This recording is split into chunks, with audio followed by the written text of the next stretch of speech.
Welcome to Penrose Learning, where we make understanding easy. You start by opening Zarchiver and navigating to the folder that contains the archive.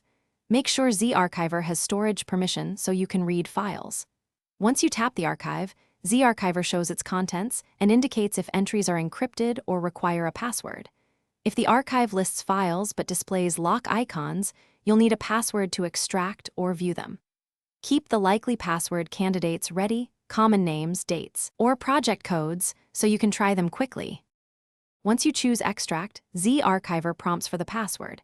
You must type it exactly, case-sensitive and including punctuation or trailing spaces, because archives use byte-level checks.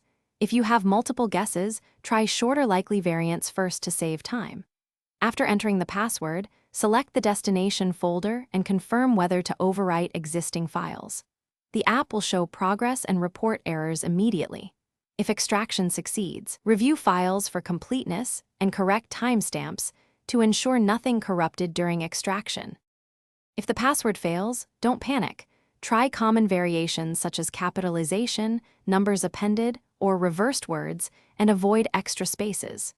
You can use Zarchiver's Test Archive option to confirm whether the file is intact before spending time extracting. Once extraction succeeds, open a few files to confirm readability. If the archive is damaged or repeatedly rejects correct passwords, consider obtaining the archive again from the sender or using a repair utility.